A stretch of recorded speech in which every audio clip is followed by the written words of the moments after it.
Happy Friday. Ryan Petersen here, founder and CEO of Flexport. Just going to do right heading into the weekend. Let's take a little joyous whirlwind tour through the world of Flexport Atlas to see what's happening in logistics. We have a few events showing up on the map that I haven't seen before. Let's zoom right in. What's happening here? Oh, the Rhine River has low water levels, so barge services. Barge shipping is incredibly important in Europe. I wish it was as big for containers in the United States as it is in Europe. You can ship all the way, really almost, I think, into Switzerland with the barge. You can certainly ship deep into Germany, France, Belgium, Netherlands. Oh, we've got a cargo ship collision in Sweden. Raised concern about negligence in marine traffic. Yeah, okay.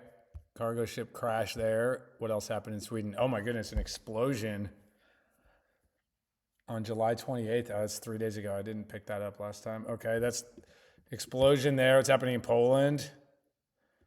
MSC, Venice.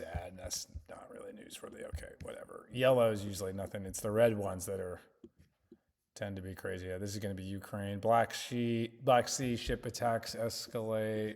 Ukraine war. What about this Caspian Sea? Ukraine drone strikes an Iranian ship in the Caspian Sea. Man, that's pretty far from Ukraine. Ukraine's all the way over here. They had to fly that drone over Russia, or maybe they came down this way. It's hard to say where in the Caspian Sea that took place. I wonder why they hit the Iranian drone. I guess they were probably shipping weapons to Russia. Okay, that's pretty crazy. Iran's getting hit in the Caspian Sea. What about here? Drone strikes ignite LNG ships at a port in Egypt. Whose drone was it? Condemnation from the Arab League. Yeah. Oh, it doesn't say here. What's it saying? Maybe one of these articles will tell you. What is this site? Not the best news for U.S. owned liquefied. Oh wow, a U.S. owned liquefied natural gas. Oh wow, so it must be Iran hitting the U.S. there. That's kind of crazy. Okay. All right. Man, we haven't even left the European Near East, and we're already seeing some crazy stuff I've never seen before. Saudi tankers are avoiding the Bab al Mandeb. Yep. No surprise there. Houthis. Okay, that's normal. Red Sea attacks have been going on for a couple of years. What about here? U.S. redirects ships amid Iran blockade. Okay. Fuel surcharge. Yeah, all right. Normal stuff in the Middle East, at least normal for lately. Typhoon is threatening the ports in Taiwan. Super Typhoon Dolphin. Oh, that's a nice name. Dolphin. Not ever been in a typhoon in China before. They're a little crazy. I don't know why the Pacific storms are called typhoons, and in the Atlantic we call them hurricanes. If you know, you can tell me in the comments. What's happening here? Oh, we've got a port strike in Western Australia. What port is this? I've never heard of that, to be honest. Should admit that. Port Hedland, Australia. It has services going from... Let's see, what does the AWCS service do? Okay, it's got that service. Just 2 services there. It's kind of a backwater. All right, keep moving around the world. Let's see, anything happening in North America that's newsworthy? Maybe up here, grounded ship freed in the St. Lawrence River. Okay, that's good. Good news, we got the grounded ship out of the river. And then Panama Canal. Let's see what we're finding out here in Panama. Panama Canal prepares for El Nino with increased transits. Wait, last week it was decreased transits. You never know.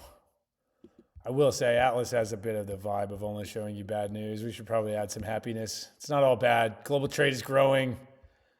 Economies are growing. We're going to live in a sci-fi future. You're going to have 10x GDP. We're going to have an age of abundance, data centers in space. Nigerian Navy seizes tanker for oil theft. The vessel, reportedly Chinese-owned, was carrying approximately 650 metric tons of stolen crude oil. It was intercepted after illegally loading stolen oil. Huh, all right.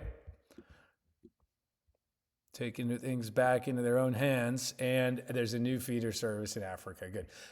You're going to have huge container trade in Africa based on population dynamics.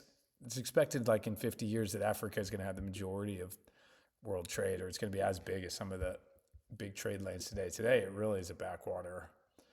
So maybe that's the start of a trend right there. Okay, for those of you who watched my video last week, you'll see it's like mostly all new events.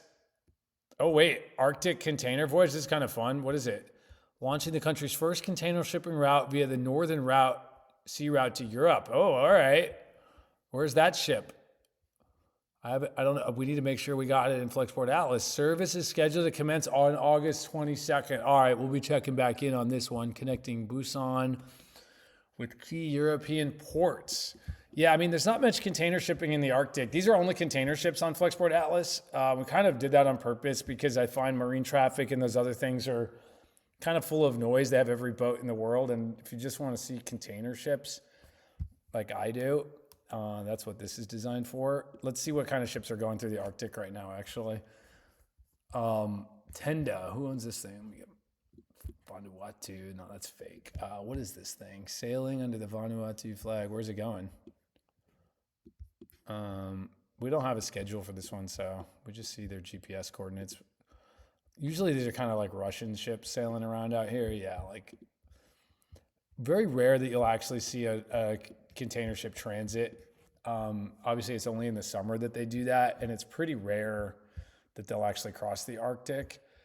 It will save you about 30% from Asia to the east coast of the United States once that's possible. Assuming global warming trends hold, that will be possible. And from Asia to Europe, it's a lot more than that lately because the ships are having, I mean, just look at the map. They got to go all the way down here and around up to Europe versus it's much quicker to just go like that. So, yeah, the South Koreans are launching that service. We will be following that Panstar line. All right, I'm on it. I will be reporting live on the Panstar line. Coming to you soon. All right, that's it for today. Have a great weekend, everybody.